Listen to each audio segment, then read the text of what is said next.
our podcast. Thanks so much for joining us. Yeah. How's it going, guys? Pretty good. All right. How's it going, listener out there? Thank you so much for joining us. We have a special episode for you. Guess what? It's finally happening. Man. If you have listened to this show, our special guest is no stranger to you. We are so happy to present Arusha Baker here with us in Richmond, Virginia. Welcome. Yay. How's it going? Charles Nelson Riley returns. It's just back again. There he is in this Hollywood Square one more time. Hey, guys. Great to be here. Yeah, thank you for visiting us and doing the podcast. That's been fun. Was there a small part of you that thought maybe I'm going to have to sneak out in the middle of the night and get away from these guys and chase? No, we wouldn't blame you. It crossed my mind a few times. I know. I live here, and I was about to. I just need to go for a drive. Yeah, be right back. Where was See that you corner guys in a store? minute. New York? Oh, okay. Cool. I've been sleeping out in the garage. Yeah. Well, I'm glad we all came into the same room at least for a couple hours here. Yeah.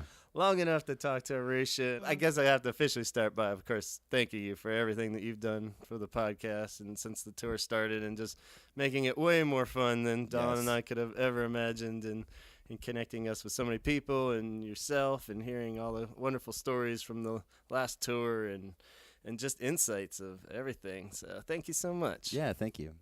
It's been fun. I think it timed out nicely. Like, I started, I guess, Cure Fan documentary reboot in 2015. You know, I started looking at the footage again, and I was like, God, I got to do something with this, you know? And then I was like, man, this means I got to get online and get on Instagram and stuff. And so I got online. A whole new world out there. Yeah, like, oh, goddamn kids today. Yeah. But then I saw your podcast, and I was like, huh, that's cool. You know, check that out. Cool. And I actually met a lot of people through Instagram. It's been really, now I'm like totally into it. Yeah. It's Instagram fun. in particular has been really receptive. It's awesome. And yeah, thanks for reaching out to us for sure. But yeah, it's pretty weird and how the timing and all that. Because even when we started this, it was one of many really long, you know, as any Cure fan knows, there tends to be some stretches of time where there's nothing going on. And, you know, all our friends were laughing. That's like a Cure podcast. What the hell are you going to talk about? Like, for that's more than relevant. Like 3, yeah. And I was like, we're kind of like, well, that's the point, you know? We're just going to, like, talk about stuff. There's nothing else going on. We'll make up some Cure-ness. And, yeah, I mean, I think we only did, like, 2 or 3 before they announced the dates. And out of nowhere, it seemed to pop up. And everything seemed relevant at that point. So Yeah. it was such good timing for all of us. Yeah, I think so. Yeah. When I picked up the documentary again, I didn't know that The Cure were going to go on tour. I mean, I had a feeling because it was like about that time. Yeah. Like, it just been long enough, you know, but I was like, well, you know, like, I just got to put this together. And when they announced the tour, I was like, yes, this is great. I'd love to hear the full scoop of how all this madness started and Fucking crazy. So crazy. Where does it begin? What did I do? Should have just been a bank teller. Life would have been so much easier. I think we're all kind of in that boat. We're like, where did it steer so wrong? Jesus Christ. Let's pinpoint the moment tonight. This will be therapy know. if nothing That'll be else. We'll tough. figure out. But let's see. How far back should we stretch? Maybe teen years, music in general. What were your early, like, teen days? Like, what kind of, when the first, like, just you music hear about, in general? Oh, like when I first started listening to music? What was, like, your first kind of dabbles and stuff that you actively, sought out? Well, I was thinking about that because I'm thinking about the Seed story. And with my earliest memory of being freaked out over a record, actually, this is so embarrassing. I think it was a Kiss record. Wow. And I think I had a huge crush on Peter Criss. Is he the drummer cat guy? Yeah, because I was in 4th grade and I was like, oh my God, he's so cute.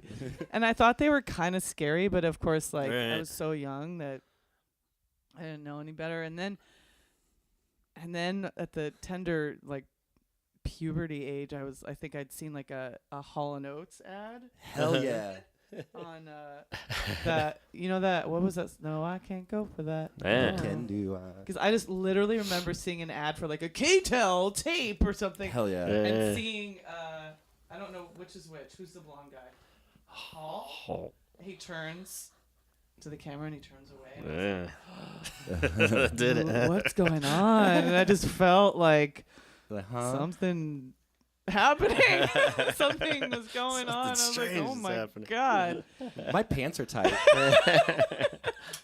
So Awesome. that was Hall & Oates. And then, as I was like 4th or 5th grade or something, and me and my best friend, for some reason, used to make little illustrations to songs on Post-it notes. That's Nice. dope. I don't know why. Do you still have those? Oh, no, I wish. That'd be awesome. And so the cars, like I remember somebody saying like, yeah, my cousin used to be babysit by, whatever his name is from the Cars, like the singer. Rick Ocasek? Because he's from Boston, right? Oh, yeah. That's dope. Yeah, so that was... So, yeah, this was all in Boston? This is all in Okay. Boston. And so my friend Sarma and I would like listen to music a lot. And I don't know if... I can't remember, honestly.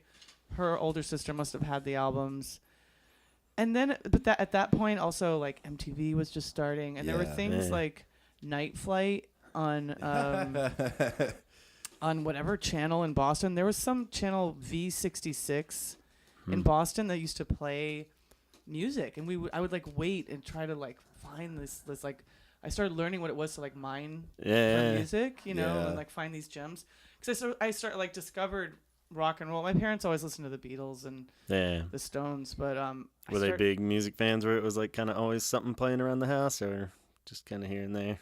My dad is a big classical music fan and jazz. Hell yeah. Yeah, but not rock and roll. I mean, they had like the Joan Baez and the Beatles. The rock and roll, the jump. The rock and roll, the Joan Baez, the hippie shit. Yeah.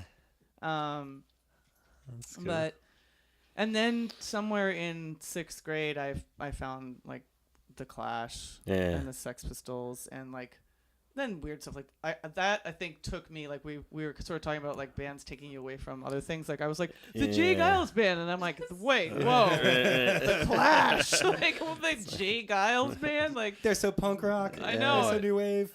No, I was like that was a turning point where I was like, that music sucks. Like it's this one of other those shit is where avenues it's at. And then in 7th grade, I moved to Arizona and started to hate everyone and everything around me. Right. And I discovered the new wave stuff was happening. So when I discovered Duran Duran, like that was huge for me because I was like, these boys. I remember somebody in 7th grade is like, they look like girls, and I'm like, exactly. Oh my God, I couldn't believe it. Like I was like, what's happening again? Like it was like this whole world existed somewhere that maybe I could get to. Yeah. I mean, not only was the music good, but this like image and this videos and everything. It just, I felt like it literally like stirred something inside me that I hadn't, discovered. And it didn't exist in like a place. It was like in music. That's so beautiful. Yeah. It's like it really was like something like igniting a spark. Well, I also think, especially like, I mean, this is like a running theme in my whole life is like, is an outsider. Mm-hmm. Like, because I was always like, oh, I'm supposed to, we're going to go tan now because I'm a girl. And I'm like, what? Who lays in the sun on purpose? Right. Especially Why insane. Arizona. Yeah, jeez. People, I don't get what everybody's into, and I'm not into it. Or like, 7th and 8th grade, I moved from Boston to Arizona, and there's like all these like rednecks and like, and then so I started getting into that music, and people would be like, so what? So like what we were talking about earlier. So what are you? Yeah. Are you a punk or a mod? You know what I mean? And Everyone needed their classifications, like the music genres in themselves. Do they have to just like figure you like, what? Do I have to like assign a role for just liking an album, or do I have to sign on for a whole lifetime of this? Or it's pretty. Yeah, so, I mean, it's cool that you would find these avenues. Like, it's always interesting to hear people's different, like, a lot of times it's siblings. Like for me, I lucked out with the older brothers that I just like, ooh, was this Smiths tape just laying around kind of thing, So it's cool that you would like, you think it was more like the videos then, or just a little everything here and there? I think it was a little bit of everything. I think there was the records that were around, because I am an only child, so it was the records around my best friend's house. Yeah.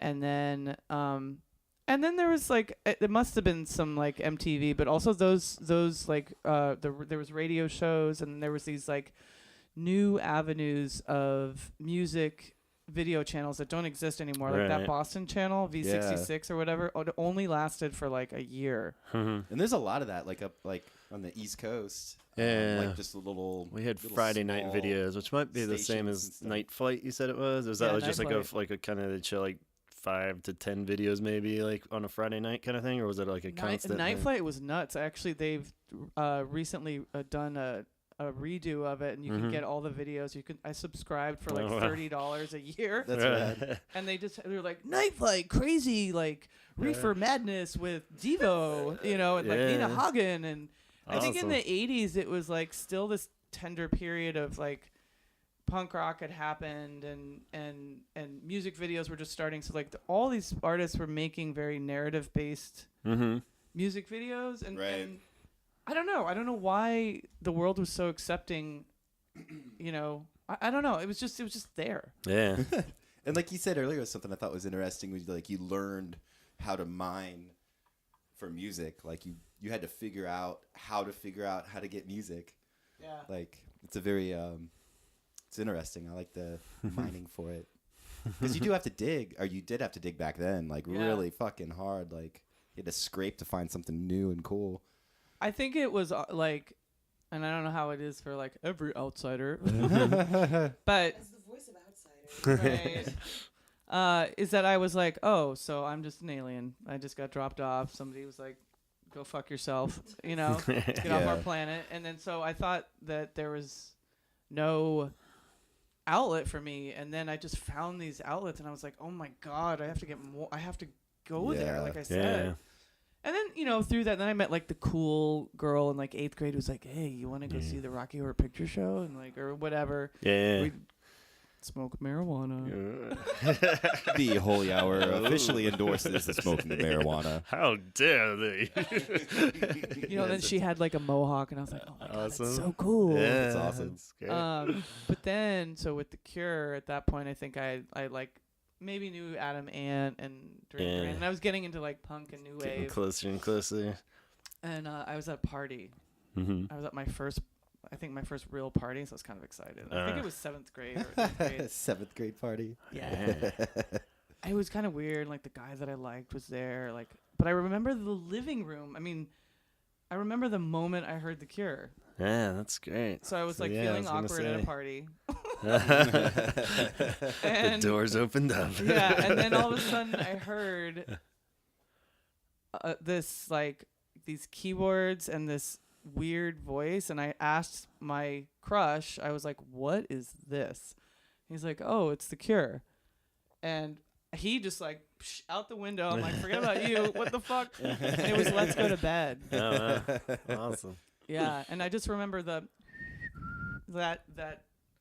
weird sound. Like to me, it was so weird, and to be at this party with like beige walls and beige people, and just like ooh, stuff. I was like, whoa, who are you? And like that's how it started. Awesome. That's a good first one. Yeah. To hear. Yeah. It's a solid song. Yeah. Cool. Yeah, that's pretty amazing. So then where did it go from there? Was it pretty instant, or was it something that just kind of lingered in the back of your head that you loved that song and that name? I think I don't remember something like I started to like get into The Cure 7th and 8th grade, and God, there was I mean at that point like the years all blur, but but I remember like looking for their records. I think I saw the In Between Days video, and that just sent me over the edge. Like that just sealed the deal. Right. I was like, what? Again, like I want to get into that video and just get into that world. Like the colors, everything, the hair, the way that like Robert looked into the camera and like bit his lip and again, like guys who look like girls. I was just so into that. I was just gonna say like it was like a little Duran Duran, just like a little ooh. It's like it's a blouse, and he fills that blouse out. Yeah. Nicely. Yeah, it was so awesome because I was in Arizona. Like nothing was like that where I lived. So I went to the record store, and I think at that time, like, it was like get the allowance or something. Or I worked at the deli or something in the summer or something like that. And so I remember looking for Cure records, but I didn't know what to get because the only records in the store it was Happily Ever After, which has women with flags on it. Japanese Whispers, which has babies on it. Hell yeah. Three Imaginary Boys, which has a refrigerator on it. I was like, what? I don't get it. So I got... Where's the pretty man woman? I know. Where is that thing? And so I think I got those 3 records, and I actually listened to them, and I was really confused because... I bet. Oh, and pornography. I got pornography, and I'm like, I don't understand. Like, what is happening? But I don't know if I understand pornorography now even. That's a You're having so much fun in that video. I know. It was also light and fun. Yeah. So you got kind of all those at least roughly around the same time. There's like I mean somewhere in that time period, and then this is like the seed story. The seed of all seed stories. So somehow that got me to like do what I do now. Right. So I used to go to summer camp. And I went to some summer camp one year, and I went the next year, and that was 1986. And I had heard that the Cure were coming to America. And by that point, I was batshit crazy about them. You paddled across the lake to the other camp. Even her first show was very ambitious. Well, so... How did you hear about it? Was it like just word of mouth? I don't remember how I heard about it, but I remember seeing stuff like there was this Cure thing that was on MTV that was called Les Enfants du Rock. And it was them... doing like a French interview, and for some reason I thought that the Cure had never come to America. I thought that Robert Smith hated America, so I was like, they're coming to America, they're never gonna come again. I'm never gonna be able to see them. I have to go. So I'm at a summer camp in East Brookfield, Massachusetts, but I live in Arizona, so I can't drive. I'm like 14 or 15 or whatever. So I went to the head of the camp, whose name was Dick, and he's deaf, and I had to stare at him. Deaf Dick. I mean, he could read lips, so I had to be very confident. And I'm like, what do I need to do to go see the Cure? And he's like, well, and he's like one of these guys that has like kind of his head is too big for his body. Like he had a really big head, and I was and like dickhead. Oh, baby, come on, it was right. I know. Sorry, I couldn't resist. Yeah. Stephanie, stay here. Look at my bumper. Sorry. I know, right? But so he's like, if it's on a night where nothing else is going on, and you can get 2 camp counselors and 10 campers and everyone's parents' permission, then you can go see the Cure. And I was like, all right. So I ran around. I literally ran around. I remember running like, because mine was like the older. There was kids who were like 7 or 8, and I remember going to like different tiers, and like all I remember is like running through the camp, running through a forest, and I was like, who wants to see the Cure? And I got to a certain age, and I was like, okay, that's inappropriate. Like that's just wrong.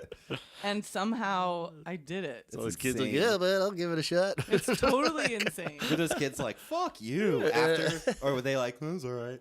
I don't remember. You don't even care. You're I just didn't like, care. It's like, you're going. Like, I don't like music. There was one camp counselor that was like, I can't go. And I was like, no, you have to go. And I remember I was on my knees and I was like, please, I have to. And like, she's like, no, I don't want to go. And I think Dick let us go with just one person or something. Like, all right. But how did I get like parents' permissions, and how do we get tickets? Yeah, and, that's. I was just like all together, and like, how much time did you have to put? Go to like a record store, right? Like, I have no idea. Maybe. Because that's how you said concert tickets was at record shops. It was East Brookfield, Massachusetts. No, I mean the concert was Great Woods. Okay. 1986, and it was one of the ones. One of the first ones where I remember they came out on stage, and we were pretty far away. Mm-hmm. And that was probably like my 4th concert in life. My first was the Police. Oh, wow. I think I saw Howard Jones or something, and like the Cult. Nice. And what tour were they doing when you saw them? That was the Standing on a Beach tour. That's dope. Yeah. So Robert had cut his hair. Right. And so I remember looking on stage. I'm like, who's that? Like, whoa, Where's that man woman? I fought for this. I was promised a classy man woman. Yeah, yeah. Like I didn't pay to go see Billy Joel. Right. But that concert experience too was like another. It was like Yeah. a bridge to that place because I remember being in there. Like I was there How with were my the boyfriend. seats? Were you like, Huh? what were the seats like? Or were you out like on a lawn, or was it? Like, I think we were in like the back section of the main part because by the end of the concert, my boyfriend and I at the time jumped over the seats to get to the front because it had cleared out. I don't know. And I remember it being like really dark and there was a lot of black and white lights. And I remember them being like really introverted and like playing in a way that drew me in. Yeah. But I also remember again like this theme, like I'd never seen like so many weird Yeah. people, and I absolutely. saw plenty of boys who look like girls with little like crown haircuts and wearing skirts, and I was like, oh my god, where have you been all my life? Were you guys wearing like camp shirts? I don't remember. Yeah, probably. yeah. Just picture all these kids in like little camp. preppy like. I remember I already by that point I had a book that I loved called Save an Alligator, Shoot a Preppy. So I was already on my way. And then my friend, one of my pen pals from Boston, we started an I Hate Rick Springfield club. Nice. And we would write letters about how much we hated Rick Springfield. Like nice, hateful letters. Like, fucking douchebag. Like, Awesome. so that really, like, I'm kind of... Well, did Dick go with you? Was he one of the ones that went? No. Okay, yeah, because it's like he probably didn't have that much fun. It's like, yeah, a concert. That's a great idea. I don't... Yeah. What's I can't interesting hear. is, like... Come on, Dick. But wow, so yeah, did everybody? Do you remember everyone's reactions? Was No. everybody on board? I didn't or- care. Yeah, you It were was just like, in I your saw own- The love that. Cure. Man, that's amazing. That's cool Isn't that that you were able to crazy? pull that together and Like, damn. who does... I mean, like...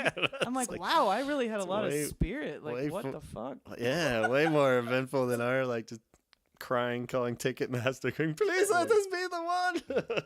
Like what you did took amazing skill. And Yeah. planning and thought, like it took a lot. And I like how you're like, I don't know. I really don't know how I did it. But I got to see The Cure. Yeah. You didn't even The have to human like brain, bribe what the it can other do. kids or anything. I wonder how many of those other kids like went on to be like lifelong Cure fans, Yeah. or if any of them were ever. I think They're later probably they were just like, like sitting "Dick." around there like, yeah, shit, I saw The Cure. Like I didn't even realize it. Actually, you know what? Now that you say that, I think I ran into one of them at the Boston show Wow. in 2000. Really? Dope. That's awesome. Yeah. That'd be great. Yeah. Holy shit. So yeah, did you have Standing on the Beach by that point? I You I pretty much- must have, yeah. yeah. By that point, I was obviously, if I was Pretty- so apeshit about Right. seeing them, like, Awesome. like campaigning, I need a petition, I really have to go see The Cure. Like, what? Do you still have those same records that you bought, like those first ones? Yeah. That's awesome. I love that. Yeah, I do. It's cool. I do. Where did it go? So then you went back to Arizona. Yeah, I got sad. Yeah. Waited hours for this. Made myself so sick. Wish I'd stayed asleep today. Then the next year, the Kiss Me tour came. Yeah, I was gonna say, did you keep it rolling, or how did that pan out? Yeah, I was. I went to 2 Kiss Me concerts that year. I must have gone back to Boston because I would try to go every summer. I don't know. So I must have gone. I think I went to a Boston show, but I honestly don't remember that one. I remember the Mesa, Arizona, or did they play 2 times in Mesa? Somebody's like calling in. Well, actually, they didn't play Mesa at all. All right, go ahead, caller. Setlist.com says. Yeah. And also, like, I mean, we may get into this later or earlier in time, depending on when you broadcast this. But by this point, I had also had a lot of stories of like people making fun of me for liking The Cure or Adam Ant or Duran Duran or take your Yeah. pick. Yeah, so did a lot of that happen even pre-Cure then, you think? Like a lot of It just music started happening oppression when I started listening. I mean, I just think I was a kid who was like kind of a, like I said, an outsider anyway. And then when I started like cutting my hair and like wearing my dad's, army jacket instead of my mom's, Right. Yeah. whatever, people were like, what? I don't get it. Yeah. So one of the things that I remember distinctly is there was these 2 blonde girls somewhere that maybe not by now it's high school, but they were like had a pornography shirt Right. and they were like The Cure, pornography. What does that mean? Are they a sex band? And I was like, no, I don't even know what that means. We're A sex band. We're a band of sex. They were like so aggressive. They were like, what is that? Ew. Yeah, people are just. Totally. Sex band. That's fucking fantastic. I don't understand this, so I'm gonna attack it. Yeah, they it were was like- that mentality. I That's guess the I'm thing just. Simple. Yeah, and that's why I was thoughtless, curious if it thoughtless was like people. even pre-Cure, because I mean, it felt like so much of it was directed towards just being a Cure fan, but Yeah. I think it was just different, anything different, and kids just being shitty kids. But then, you know, it's so weird because it's like, well, wow, the hatred, like you and Autumn talked about, it's like this violence and shit, and these kids. I'd hope on some level, but it's kind of weird that I don't think kids have to deal with quite as bad in today's, because everybody's like kind of all over the Yeah. map with what they're into, and nobody really knows what the hell anything is anymore because it's so scattered, I guess. But like, yeah, maybe because if they're just not familiar with like a T-shirt of a band that they didn't hear on Top 40 radio or something, they just attack because they want to attack you anyway because you look a little different or something. And but idiots get defensive when they don't understand something, which is generally often, right, and they lash out. Yeah. Because like they're like, "Fuck you, man! That's some weird shit. I don't understand that. Yeah. So you're dumb, and what you like is dumb. right. Because I don't understand it. Yeah, I don't get it. It's And dipshits. because you wouldn't even think, like, to me, like like attacking a band that you don't know. I Yeah. mean, if it's like clearly just a stupid shirt, yeah, fine, or something, you know. But it's Yeah. like so weird, like the hatred that we, like, I briefly touched on too. We had like the rednecks in our like kind of, you know, Virginia suburbs there, and they would Yeah. just fucking latch on, and they're all the Metallica, Def Leppard kids, and Not all those kids are bad. yeah, I guess not. But I've learned later, maybe. But this batch was bad. Well, it was like what you were saying. It's like, how can somebody who's like listening to Poison make fun of you for liking? Yeah, Yeah. somebody Black, wearing like, I don't makeup. get I it. was like, Like, yeah. what? Poison Like was definitely a sex band. Yeah. Totally. That is a sex band, actually. They were- I've seen Rock of Love. I won't lie. Yeah, exactly. I mean, so much more going on. It's like yeah, that's the whole point. The Cure fans, we're not having sex. That's what it's like the complete opposite. But yeah, and I think they would just latch on because they wanted to just hate me for like being a skater or liking the Yeah. Cure or whatever. It But, didn't I really mean, matter like, what it why? was. Like, But yeah, it why was do they so- give a shit what you're doing? That's what I don't. Yeah. I'm like, I don't even care about you. Like, I don't even want to Yeah. see your face. Yeah. You stupid blonde fucking. Sorry. Yeah.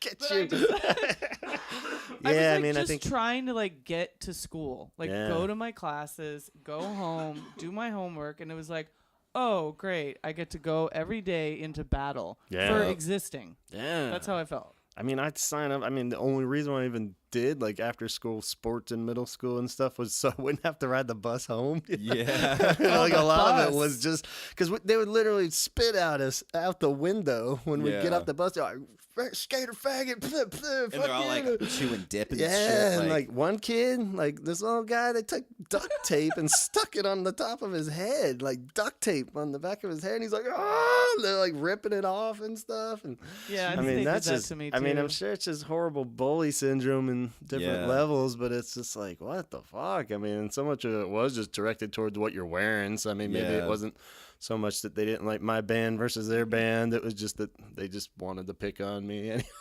I know. Whatever. They you did, know, like, and they're it's- but- pricks. Like, I always had headphones. Always had, like, a Walkman or a CD Walkman. Like, Yeah. generally a tape one. And, like, I just always had them on, just, like, just trying to block out everything, you know, and just ignore everyone. And, like, just these rednecks would, like, snatch my headphones off and listen to it and go, like, fag, and, like, hand it back. Like, what is this metal shit? And it's, like, My Bloody Valentine. And then he, like, what is this metal shit? Fag, and, like, walk away. And it's just like, thanks. That's really, thank you. Yeah. That's sweet. That's Way to be terrible. a citizen in this world. Yeah. Yeah. it's like- You fucking faggot. It was like a calling card for Yeah. everybody. God It's damn. just- Like, what the fuck? You stupid fucking witch faggot dyke. Like, God. It was Yeah. just, the thing I never got about all of it is like what we're talking about. Like, why just leave me be? Right. But then I think with The Cure, I think it was like Robert Smith was an icon that was weird enough and feminine enough for people to make fun of. Right. Whereas like Johnny Rotten or the Clash or the Ramones, maybe they were a little bit more scary, or maybe you guys got it as a girl, like you were like, oh, your little makeup faggot boyfriend. Right. Oh, I'm gonna crimp my hair, and I'm like, Jesus. You do each other's makeup. Yeah. Yeah, Awesome. and I don't know. And it, along those lines too, I think just going into the Cure side of it, how just by chance maybe even, I don't know, like how the Cure just speaks to that kind of horrible, like where that's like kind of made me latch on to like lyrically and just everything Cure with that was just that you kind of always felt like he's on your side, like billions of people have said, like him and Morrissey, where it's just like that horrible awkward age of being a teenager, and how much of it is why you do associate with the music so much was because you're like, he knows how I feel. It's Well, like I think Robert that- knows, man. It's like he knows this is going on and he's there for me. Kind Definitely. of thing, it's like, Saying some shit. yeah, it's like as you get older, it's hard to say what, he's just doing his thing. But, there's something that like totally taps into that, like not even so much just awkwardness of adolescence, but just awkwardness of any point in your life, really. And I think that was a huge part of it.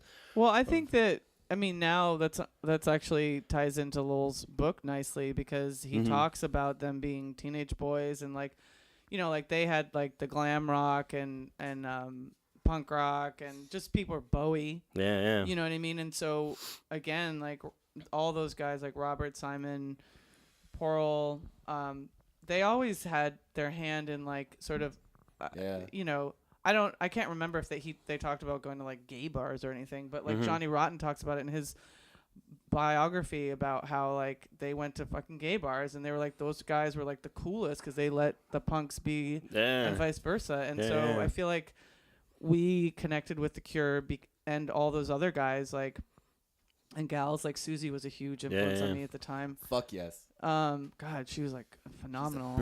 Yeah, but because they did speak to us, then you'd see the Cure, like these guys that seem pretty straight to me because but they'd wear dresses and like tease their hair and wear makeup, and it was so cool to me because it was obvious like I never latched on. I wasn't like, I have to look exactly like them. Right. But I was like, wow, they're making a statement about a lot of things. Can I say one thing?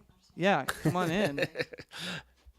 Yes, Stephanie. Okay. Just Hello. one thing. Yeah. But I think it does speak to strength of character for, like when you're into bands like The Cure, you're into Morrissey, and it's like people that are different that don't fit the norm. And it kind of gives you strength to say like there is a way to be a whole fulfilled person that lives like a great life, even if I'm not just like what the norm is. Yeah. Like I don't have to be a J. Crew model. I don't need to tan. Right. Like I can do what We're gonna go tan. Yeah, I'm not tan. But like you can do whatever you want to do, and like you will find your tribe, even if your tribe isn't exactly where you are. Like you can find your peeps. Yeah, for sure. It lets you know that you're not like you are not an island. Yeah, and it made me go. I was like, okay, well, go fuck yourself twice then, and blonde hose, Right. sex beyond.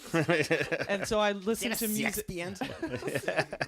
But this will go into my prop. So what you get? so there? yeah, the blonde bitches were like teasing me about the Cure, and I think they would. I remember them like dancing and making fun of the Cure, and there's like another whole story which maybe I'll get into on another, or I talked about it on another thing with the tape and head on the door and the math teacher. Oh, yeah, that fucking guy. Fucking See In Between Days episode and maybe earlier. Like the teachers were making fun of the that's crazy. students. Like what? That's insane. That's what enforces the societal norms. Is when adult. That's what enforces like societal norms is when people in positions of authority like inflict their thinking that was inflicted on them. They just keep passing it down. Yeah. Like, you have to keep reminding yourself like just because they're adults, it doesn't mean they know shit. Yeah. And then be an adult that recognizes you don't know shit. Yeah. Yeah, absolutely.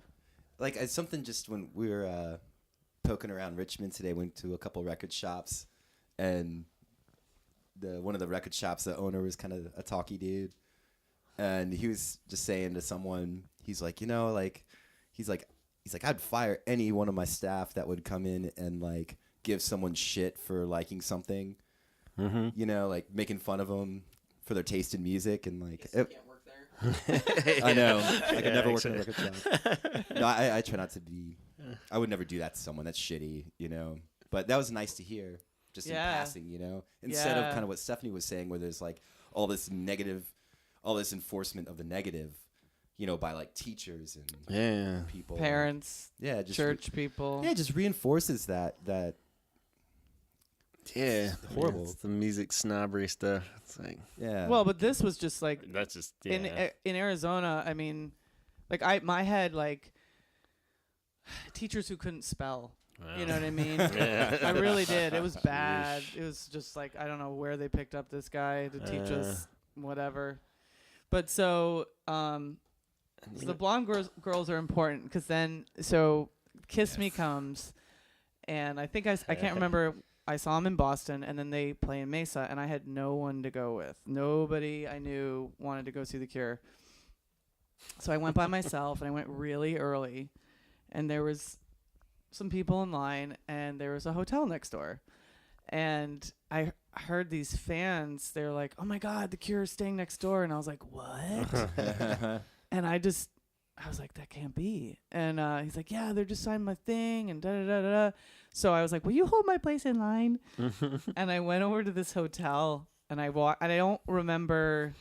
I remember walking in, and I think I saw a limo drive by that I thought was them, but it probably wasn't. And I go in there, and as soon like the authority came for Arusha, they're like, "Get out of here!" So it's probably like wearing black or like a Cure T-shirt, something odd like pornography shirt, you know. And I'm like, man, and I had like long bangs and stuff. That's awesome. So we've been I warned like, about you. Yeah. It's like really? It's not even the internet yet. How is this possible? Sweet. So I get back in line. I'm like, oh, that was embarrassing. Oh, well. And I saw the show, and it was great. And, you know, like my Cure mania carried on. But so the prop I have, this is my senior year, high school senior yearbook. Nice. So look at all those scribblings. Why don't you guys just flip through these color pages real quick, and hopefully you'll find what was the punch in the fucking face. Not on this page. Not on this page. This is the part where the Cure enters my life, and I don't want it to. Not on this page. Please let it be a picture of a young you in high school. Oh, well, that's in here. Oh, look. Oh, my God. That is so. What a slap in the face. Yep. Oh, my God. Those blonde bitches. I'm so Who's sorry. gonna tell the audience blonde what you're bitches. seeing? With Robert and Simon. Read the caption. Kiss me, kiss me. Just 2 times. Seniors Nicole Silva and Liz Clark along with junior Destry Wozencraft meet members of the rock group The Cure. Concerts were a popular activity for temp students, especially evil little bitches. I know. I'm surprised the caption wasn't Fuck you. "Fuck you, Arusha." Yeah, totally. Look what we did. Eat dick, Arusha. We didn't even enjoy the show. These two women are sitting there with those fucking. They had sex beyond. I guess so. We had Oh sex my with them. God. Yeah, they were. Oh my God. Oh look, there's Wow. Dick's University Drive-In. Oh my goodness, that's amazing. That is so What the fucked up. hell? Yeah, jeez. I would give up. I would have given up and just like there's never no. You can have them. Yeah, I would just given up on everything and just moved out to a cave and be like, you know, this world isn't meant for me. Like, if this is how things are gonna happen, these bitches, that's fucked up. So when the hurting starts, and when the nightmares begin, remember. So where did it go from there? Did you take just a Cure break, or I guess Well, 88 going into disintegration? Then did you? Well, this is the end of high school, right? Was this? Yeah, but okay. I mean, I think I was trying to remember like I must because my first like true love / boyfriend / was around age 16, so maybe we were already dating, but he was really punk rock, and so Yeah. he's like, I'm not going to see The Cure, and so he actually used to tease me like when I'd go away to Boston for the summers, he'd write like his return address would be the Anti-Cure League. And because you know, like, again, like that was the other weird thing about the Cure is I think they were also very, even when you got into like people who listen to metal or punk, Yeah. they were like, oh yeah, you love Robert Smith, and they just love to make fun of you, even the weirdos. Yeah. Even when they were listening to the Cure, it was like Right. you can't like the Cure too much, Yeah. or you're a target. And I think Yeah. it's like Robert's voice or something. I don't really know. Like, Just their image, just their everything. I think, because like I used to like hang out with like a lot of punk rock and metal guys, and they'd give me shit for listening to the Cure, but but they listen to like goofy weird shit too. yeah. Yeah. But yeah, it's weird. Everybody needs somebody to shit on. Yeah, everyone Yeah. needs someone to hate. I guess. I mean, I just didn't hear a lot of people like hating on, like I said, like Joey Ramone or Ian MacKaye, or then there's like bands like Sisters of Mercy were out and Guns N' Roses, and still was Yeah. like Robert Smith, like it's just weird. But it was probably because I liked him so much that Yeah. You took anything as like a slight, like just. They just knew yeah, how to but get I also at you think people by. just knew that, Yeah, like, that would be touching a nerve if Yeah. they. Man. definitely. But so the irony, the punchline, then Disintegration comes out, and I heard Fascination Street, and I didn't like Fascination Street. I didn't get it. I didn't Mhm. like it. I was like, put on your face. I'm like, and again, I was like, probably mad at like how big they were getting. Right. I'm like, man, my band's selling out. It's like getting played Right. over the. Yeah. the mall Announcements. and stuff. Yeah. Probably like I don't remember if I was I'm a little older than you guys. Maybe Hot Topic wasn't there yet, but I feel like the Cure were everywhere, and Yeah. I was also trying to like, I think kind of feel chilled out. I'm like, maybe I do like this band too much. You know, Right. maybe it is a little weird, and so I was Yeah. like, well, I didn't buy Disintegration for a long time, Wow. and I know. Willpower. Shoot myself in the face, and then I didn't go to the show. And the irony is that I was like, I'm not gonna go. And people were like, you're not gonna go, because people at that point were like, why do you need to see the Cure again? You've seen him 3 times. Right. If only you knew. Yeah, right. And I was like, maybe they're right. So you understand what regret is now. Right? That's At this right. point in your life, when you're like, you're Well, just if like, there was ever a "Fuck, tour to sit out, it's Like, the Disintegration. damn. Those Right, I bitches. know, if I you still think stem it about- back to those bitches. They That's took why you the- go to see every single possible show now. You're trying to make up. Yeah, For that that. lost. Missing fucking Disintegration. I think what it, but yeah, because then also the punchline is like the actual night of. Mm-hmm. I think I found out like some of my friends who were making fun of me went to the show, and I'm like, wait, what? And I remember like kind of like the concert was going on that night, and I was like, oh, like I was kind of like breaking up inside. I'm like, I should be Aw. there. And then my boyfriend was like, well, we could have gone if you wanted to. And I'm like, oh, dude. What the hell? You know, it's like if it's not the Descendants, it's nothing. Yeah. Well, So I didn't go, and I think I did learn from that. I'm like, why did I not do something that I really wanted to do?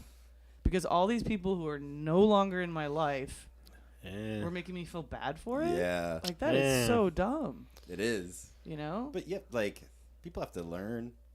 kind Yeah, of- learning. it's a good growing life up. lesson, It's you part know? of growing up, I guess. Yeah, You it gotta- is. But yeah, that's just a shitty lesson. Sorry. Yeah, sorry.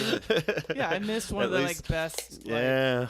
We Yeah. were hoping to catch it, but we were just oblivious. I've told that story Yeah. before where I just was too young to know. We were like 6th grade at the time, and I knew they would be coming around. We had just got the album, but like I didn't know the best papers to look for the concerts and stuff, and I was like looking in the wrong sections and stuff, and then I saw a girl, an 8th grade girl, had like a prayer tour shirt on one day, and it was all new and like tucked in, and the Ooh. sleeves rolled up. And I was like, Whoa. yeah, I was, Sleeves just, rolled I up. was like, what the hell? I was like, wait a minute, To- what is that? And I saw there's like tour dates on the back. I was like, Oh. oh no, it happened. I was just like, this is horrible. So yeah, I was Listen. devastated. Never again. Yeah. So where are you at this point? Are you still in Tucson? Are you going off to school at this point? Thinking, where was I? 89. I'd gone back to Boston, and then I went back to Tucson. So yeah, I think Yeah. I was in Tucson in like the early 90s, and so then a game changer happened in that, like in Tucson there was a club called the Fine Line. This is a big plug Yeah. for the Fine Line. It was like the one weird club. Like there were gay bars in Tucson, but this was like the catch-all weirdo Mm-hmm. dark club. And I was wearing my pornography shirt, Hell yeah. and I walk in, and this guy's like, "I'll give you $50 for that pornography shirt," and I was like, "Fuck you." And we became best friends. Yes. And his name is Ian, and we're still friends to this day. And so we started, awesome. we started like Ian, like those people that I met. I mean, my like punk rock friends in high school were big too, but I think like the tender years came in college when people like Ian and a bunch of people that I'm actually still friends with today were all part of like we discovered like My Bloody Valentine together. We're like, you like the Jesus and Mary Chain too? Holy shit. Nick Cave and like oh my god. Let's hang out and listen to records all day. Yeah. And Ian was like my buddy. Like we never dated or anything, and but we were just like best friends, and we would sit and like listen to records. And, like it was Arizona, there was nothing to do. I was like always complaining about my life is going nowhere in this town. He was like, let's just smoke a cigarette and listen to Low. All right, that'll work. Suddenly doesn't seem so bad. Oh, so many nights I've done the same exact thing. Listen to Low and smoke cigarettes. Yeah, I know. So he also had, so he loved The Cure. Like Cure was his number one, and so we could geek out about The Cure endlessly. Hell yeah. And he also had the travel bug because we were in Tucson, so we'd have to travel to Phoenix. That was like a no-brainer to see. You had to get out of Tucson. Yeah. But then we started going to LA. Hell and yeah. then so 92 came. We went to Phoenix definitely to see The Cure together. Mm-hmm. And we would sit there and be like, wouldn't it be nice if we met them just to have a beer? Yeah. Wouldn't it just be so great? And we like went to the mall like you guys did at like 5 a.m. to get tickets and line up for Ticketmaster or whatever it was at Montgomery Ward. Yeah. How weird is that? That's fucking bizarre. Like you're standing next to like the power tools section in Sears. Sleeping on the concrete outside of Sears. Instead of lighting by fucking tickets for weird shows. Yeah. That's funny. So did you see him on Wish then? You saw that? Yeah, so Ian and I think I saw, oh God, and it's just, the stories are so crazy. I saw 3 shows that year, but Ian and I really wanted to meet them together. So we saw the Phoenix show together, and then I think we both were in Denver. No, he went to Denver.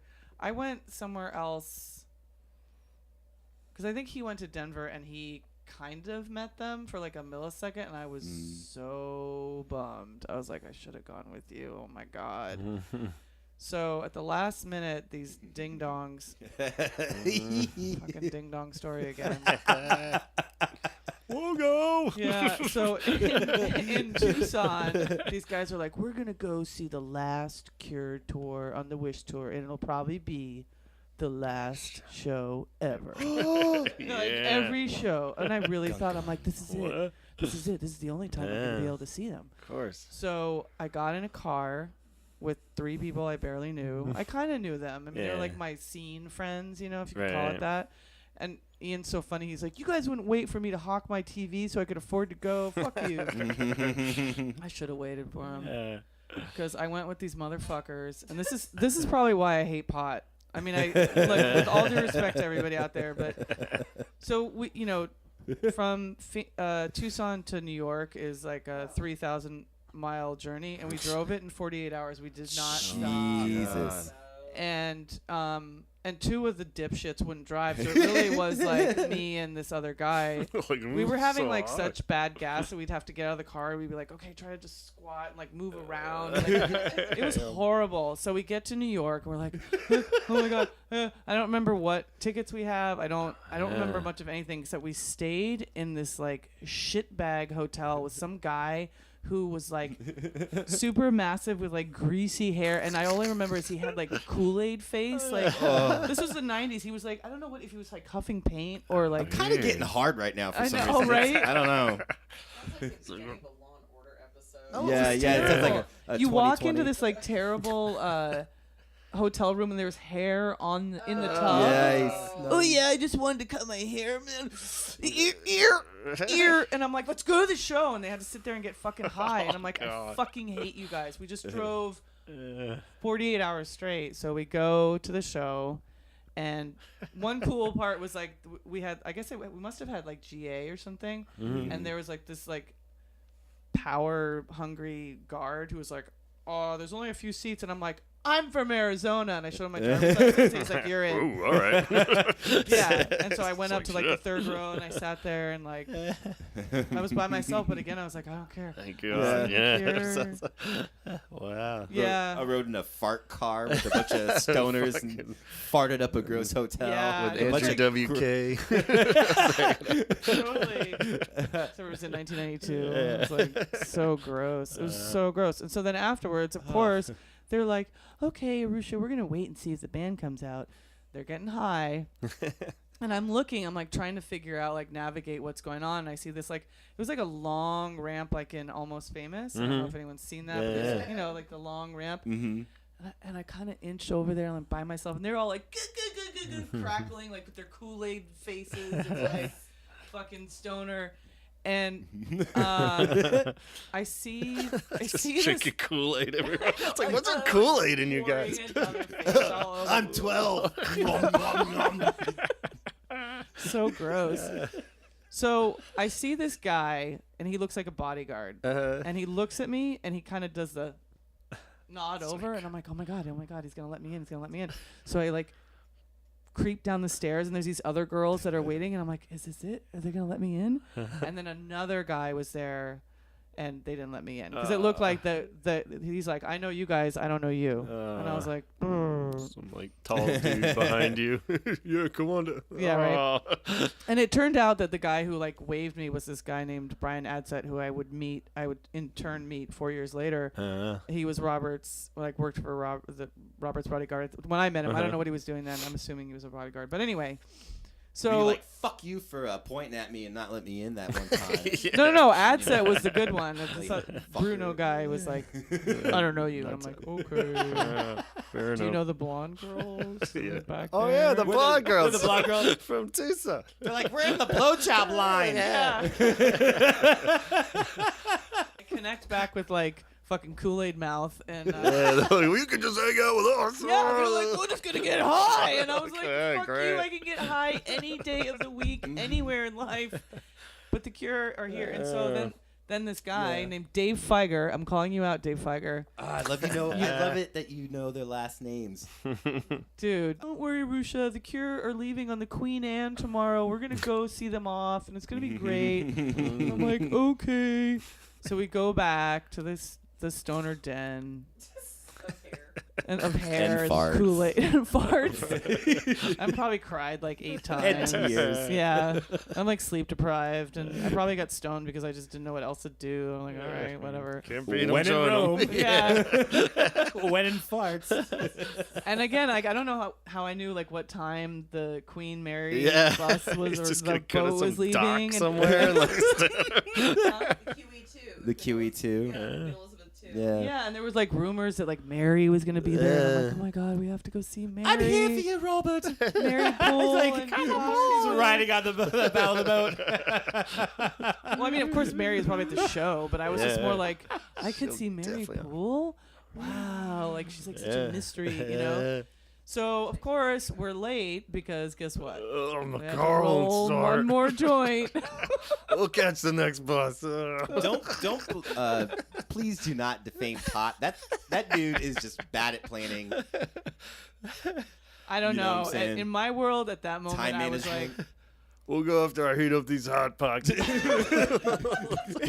oh God! so we Do get. you ever wonder? No, no, I haven't ever. I just drove diagonally Fucking across idiot. the entire country. But anyway, so you So get we to the. go to the fucking boat, and it's pulling away. It's like you just see a real small boat going up. Oh yeah, and I was just like, oh my god, and I couldn't even like, I don't think I could even look at those nunchucks because they were I hate you like, guys so I don't even know what I much. just said. Numbchucks. Nunchucks. I kind of like it. It's like a combination of like Numbskulls. numbskull and dumbfuck. Yeah. Nunchucks. Yeah, but I remember like Yeah. because there was these Cure fans that were like leaving. You know, there was like probably like this long Oh. boat, and in my brain, I remember these like smiling faces. And it was like, oh my god, that was smiling the best. gods, Totally, kids going, totally. All she these really people are is like, as "Oh, cool that as you was would think. Yeah. He gave us all hugs. Oh, High fives and stuff. like they just finished a soccer match and they just walked by and we were like patting, like, Totally. clapped hands. You It know? all happened. I got a new song he wrote just for me. It was like, what? Oh my god. And I approached these two girls and I was like, I really like The Cure. How do I stay in touch with people who care? These idiots don't care. And they kind of looked at each other like, should we tell her? And they gave me the name of this Cure, like International Cure News. It was like a fanzine that this woman Janie and this guy Chris wrote. And so I was like, I'm going to subscribe. Was this like a male? Like a zine kind Too. of. Yeah, it was a zine, and I started subscribing to it, and it like just meant everything to me because I would read stories about Cure fans and obviously The Cure, and they got these like, great interviews, and the backstory. Janie, help me! I forgot what it's called. International Cure Foundation. Cure News. No, it's Yeah. like Cure News, and it was.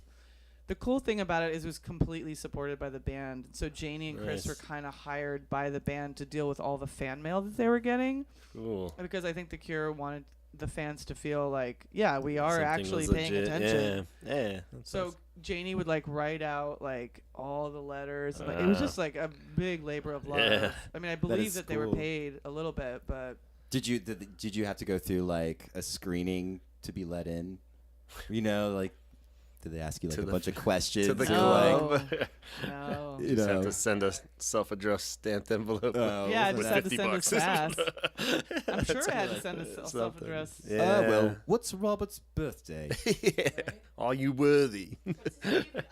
Yeah, what's his favorite snack? That's His do you favorite think cartoon. they exist anywhere? Did anybody like transcribe them? They're on the internet or anything? The zines? Oh yeah, Do they're you all think over they're the place. I out have there? a bunch of I don't them. know. That'd be That's cool dope. to Yeah, they're try to around. track it down. Yeah. I actually met Janie this year, Yeah, cool. which was I was like so kind of starstruck by her because I was like, Janie, The is that you? It's like it's like at the She again was like there on the ground floor, like yeah, and she was like, I mean, it was the '90s when again before the internet, I didn't know what she looked like, and I was like, Yeah. wow, this is so cool that she's putting this together, and like, it just felt more connected to people. The fact that like there were people all over the world that felt like I did. yeah. Mhm. Like, it just didn't even really occur to me, even though they were from England. Right. Yeah. I know. It's funny.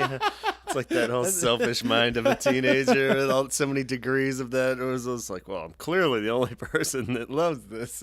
Yeah. Nobody I'm clearly the- understands. Yeah. That was, me. but, Me. it's awesome.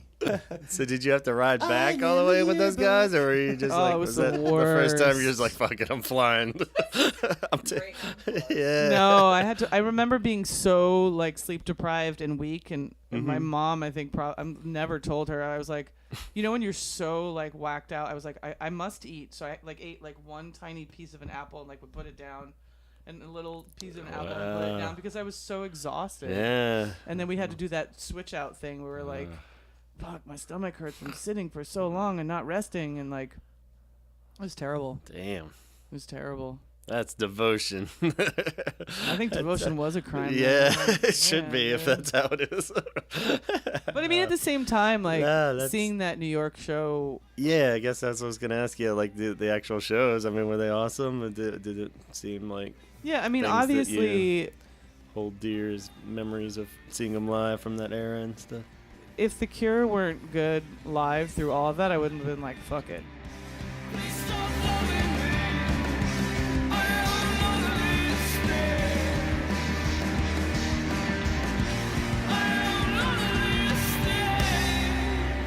Will Arusha ever get to meet the Cure? You'll have to tune in next week to find out. But yes, I do mean next week. Don't have to wait 2 weeks on this one. We'll have part 2 posted for you next week. And in the meantime, subscribe on iTunes and go on over to Facebook. See that picture of those blonde bitches for the holy hour. Talk hard.